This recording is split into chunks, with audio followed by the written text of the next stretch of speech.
Hello everyone, welcome to my channel. I am Neel Kamal और हम पढ़ रहे थे क्लास 8 का when people rebel 1857 and after. तो इसमें हमने कई सब हेडिंग्स को कवर किया है और मेरा ख्याल है कि हम लोग वहां तक पहुंच चुके हैं जबकि एक विद्रोह जो था वो काफी भड़क गया था। When people rebel 1857 and after. तो इसमें जो हेडिंग्स हमने ऑलरेडी कवर कर लिया है अभी तक वो है nawabs lose their power, then the peasants and the sepoys, फिर रिस्पॉन्सेज टू रिफॉर्म्स और a mutiny become a popular uprising. तो यहाँ तक हमने फिनिश कर लिया है और अब हम लोग इसके अगले पड़ाव पे चलेंगे, लेकिन उसके पहले कई बार आपके दिमाग में उठता होगा कि 1857 आपको पता है ये बहुत ही हम लोग इसको भारत का पहला स्वतंत्रता संग्राम कहते हैं। तो आपको पता है 1857 एक बहुत ही महत्वपूर्ण मोड़ है जिसके बाद एडमिनिस्ट्रेशन में काफी कुछ चेंजेस आ गए थे। तो कई बार ऐसा होता है कि विद्रोह और बगावत इसमें क्या फर्क है, यानी एक रिवोल्ट और एक रिबेल इसमें क्या फर्क है। और तो ये भी थोड़ा सा हम लोग जानेंगे और बहुत ही महत्वपूर्ण मोड़ है जिसके बाद एडमिनिस्ट्रेशन में काफी कुछ चेंजेस आ गए थे। तो पहले जो आपको चैप्टर था उसका नाम था 1857 रिवोल्ट और अब वो चेंज होके रिबेल हो गया है। तो अंतर क्या है इन दोनों में, पहले हम लोग उस चीज को क्लियर करेंगे। तो चलिए देखते हैं differences between revolt and the rebel. तो सबसे पहला डिफरेंस देख लीजिए। तो रिवोल्ट इज यूजुअली स्पॉन्टेनियस, अचानक उठता है, अचानक होता है, यानी इसकी कोई प्लानिंग नहीं होती है, किसी तरीके से ऑर्गेनाइज्ड नहीं होता। अचानक किसी जगह पर कुछ विद्रोह हो गया तो हम लोग उसे कहते हैं कि ये रिवोल्ट है। जबकि रिबेलियन इज मोर ऑर्गेनाइज्ड, ये प्लान करके किया जाता है, ऑर्गेनाइज तरीके से किया जाता है। दूसरा डिफरेंस देख लेते हैं कि रिवोल्ट के बारे में है कि they usually lack of well defined leadership और strategy for long term change. जबकि रिबेल में है an open organised and armed resistance to a government और रूलर। तो 1857 को जैसा कि बहुत सारे इतिहासकारों ने सिद्ध करने की कोशिश की कि ये एक बहुत ही छोटा सा, बहुत छोटे स्तर पे एक विद्रोह था, जबकि असलियत यदि देखें तो ये पूरे नॉर्थ इंडिया में फैला हुआ था।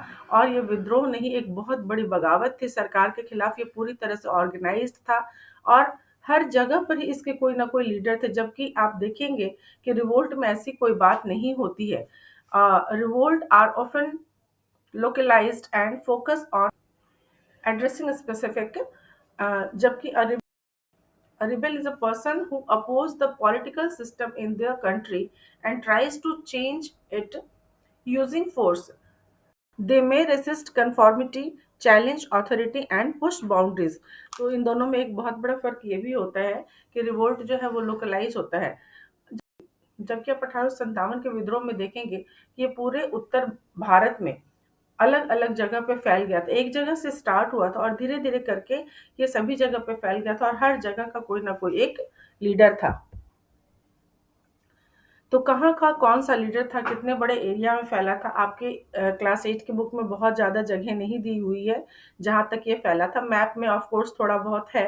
तो चलिए हम लोग देख लेते हैं कि किस प्लेस पे कौन से लीडर थे। तो सबसे पहले यदि देखें तो दिल्ली में सबसे ऊपर मैंने इसलिए लिखा है इसको बहादुर शाह जफर, क्योंकि बहादुर शाह जफर ने कोई रिवोल्ट किया हो ऐसी बात नहीं थी।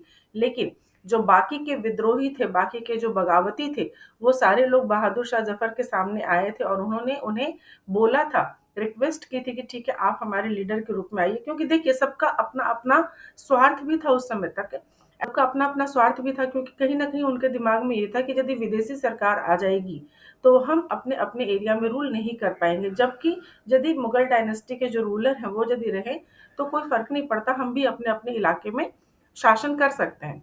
तो इसीलिए सबसे ऊपर हमने लिखा है बहादुर शाह जफर जो दिल्ली में थे, और मंगल पांडे बहुत ही जाना पहचाना नाम है, बच्चे बच्चे की जुबान पे है और सारे लोग जानते हैं कि इन्होंने बैरकपुर में विद्रोह किया था। विद्रोह की शुरुआत ही वहीं से करी थी और इन्होंने नारा भी दिया था मारो फिरंगी को। और रानी लक्ष्मीबाई झांसी जिन्होंने नारा दिया था मैं अपनी झांसी नहीं दूंगी। नाना साहब कानपुर के थे, और तात्या टोपे वो भी कानपुर के, बेगम हजरत महल और बिरजिस कद्र। क्योंकि क्लास 8 में इतनी ही ज़रूरत है तो मैंने इतना ही लिखा है। और फिर राव साहब, ये भी कानपुर के। आप देख रहे हैं कि कानपुर में कई जगहों पे बहुत सारे लीडर थे। फिर कानपुर में ही अजीमुल्ला खान थे। इसके अलावा मौलवी लियाकत अली जो इलाहाबाद में थे, खान बहादुर खान ये बरेली के विद्रोही थे, रानी अवंती बाई लोधी ये मंडाला मध्य प्रदेश में वहाँ की थी, और बख्त खान कानपुर के। तो आप देख रहे हैं कि कानपुर में भी काफी बड़े पैमाने पे ये विद्रोह हुआ था। ये मैप वर्क आपकी बुक में है, ये हम लोगों ने क्लास में भी किया है, और आप लोगों को भी ये प्रैक्टिस करनी है। जो लोग भी इस वीडियोस को देख रहे हैं, सारे स्टूडेंट्स इस मैप को, ये डिपेंड करता है उनकी पसंद पे कि वो चाहे तो इसे चिपका सकते हैं प्रिंट आउट करके, या चाहे तो ड्रॉ कर सकते हैं। जाहिर सी बात है कि ड्रॉ करने वाले को ज़्यादा वरीयता दी जाती है, क्योंकि उनकी क्रिएटिविटी भी इसमें नज़र आती है। विद्रोह किस तरीके से फैला, ये देखते हैं। तो under the heading from Meerut to Delhi, on 8 April 1857, a young soldier Mangal Pandey was hanged to death for attacking his officers in Barrackpore. ठीक है, तो 8 अप्रैल 1857 को मंगल पांडे, जिनका भी हमने देखा नाम, बैरकपुर छावनी में इन्होंने विद्रोह कर दिया था और इनको फांसी हो गई थी। सम डेज लेटर सम सिपाही of the regiment at Meerut refused to do the army drill using the new cartridge, which were suspected of being coated with the fat of cows and pigs।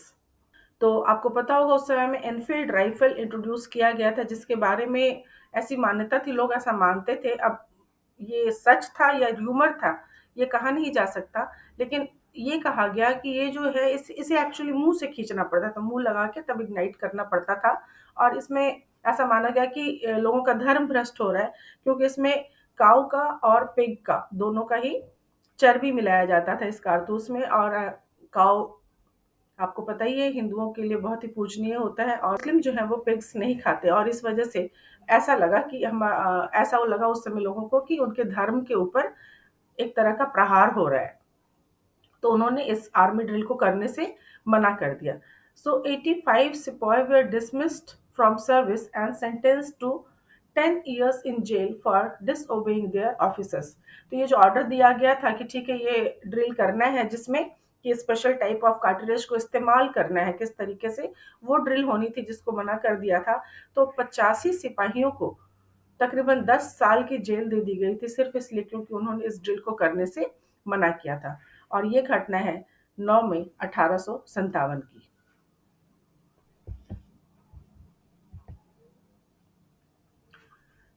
अगले दिन क्या होता है? अगले दिन soldiers march to the jail in Meerut and release the imprison sipahi. अगले देखिए कितना लोग कितने एक हो चुके थे। कई बार ये जताने की कोशिश की जाती है कि लोग बस ये एक मंगल पांडे ने विद्रोह किया था और उसके बाद बाकी लोग इसमें शामिल नहीं थे, पर ऐसी बात नहीं थी। आप देखिए अगले ही दिन यानी 9 मई को ये घटना हुई थी, और अगले ही दिन 10 मई को सैनिक जो थे, सोल्जर्स जो थे, वो मार्च करके जेल में पहुंचे और उन्होंने सारे ही जो कैदी थे उनको रिहा कर दिया।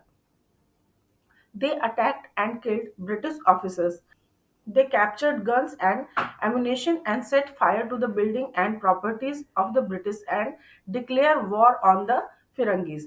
तो उन्हें पता था कि ठीक है विदेशी हैं, और अब बात काफी आगे बढ़ गई थी। आपको पता है विद्रोह में अब सभी लोग कहीं ना कहीं शामिल हो गए थे, क्योंकि समाज का हर वर्ग ही नाखुश था। तो उन्होंने क्या किया कि आग लगा दी वहां पे, उनकी उनकी जो बिल्डिंग थी उसमें आग लगा दी, और बहुत सारे ब्रिटिश ऑफिसर्स को मार भी दिया। The soldiers were determined to bring an end to their rule in the country, but who would rule the land instead?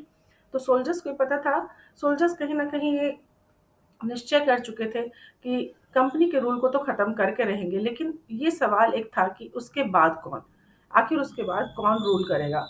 तो the soldiers had an answer in this question, the Mughal ruler Bahadur Shah Zafar. The Mughal dynasty had ruled over a very large part of the country. Most smaller rulers and chieftains controlled different territories on behalf of Mughal ruler. Threatened by the expansion of British rule, जैसे कि मैंने अभी बताया कि उन्हें ये डर लगा कि यदि ब्रिटिश राज का विस्तार हो जाएगा तो हम अपने अपने क्षेत्र पे शासन नहीं कर सकेंगे। तो यही बात थी दिमाग में, जिसकी वजह से उनके दिमाग में आया कि Mughal empire could rule again. They too would be able to rule their own territories once more under Mughal authority की। ठीक है, मुगल अथॉरिटी रहेगी लेकिन हम कम से कम अपने एरिया पे शासन तो कर सकते हैं। So the British had not expected this to happen. Britishers ने ऐसा सोचा नहीं था कि ऐसा हो जाएगा। They thought the disturbance caused by the issue of the Carteret would be down, but Bahadur Shah Zafar's decisions to bless the uprising changed the entire situation dramatically. तो एक विद्रोह हुआ था जो जहाँ पे एक आर्मी ड्रिल करने से सैनिकों ने मना कर दिया था, और उसके बाद ब्रिटिशर्स ने सोचा था ठीक है, जैसे छोटे मोटे विद्रोह होते हैं वैसे ये भी खत्म हो जाएगा, थोड़े दिनों में ये भी कहीं ना कहीं दब जाएगा। लेकिन ऐसा हुआ नहीं। जब सारे सैनिक पहुंच गए जब सारे सैनिक पहुंच गए मुगल बादशाह के सामने, और मुगल बादशाह बहादुर शाह जफर ने जब ये बोला कि ठीक है, एक्सेप्ट किया उनकी बात को कि ठीक है मैं एज ए लीडर आपके साथ रहूंगा, तो कहीं ना कहीं ये एक बहुत बड़ी बात हो गई थी, के बारे में ब्रिटिशर्स ने सोचा नहीं था। Often, when people see an alternative possibility, they feel inspired and enthused. It gives them the courage, hope, and confidence to act. जाहिर सी बात थी कि सभी को बहुत ज़्यादा हौसला मिल गया था। So British power, but the soldiers persisted. They forced their way into the palace and proclaimed Bahadur Shah Zafar as their leader. तो the aging empire had to accept this demand.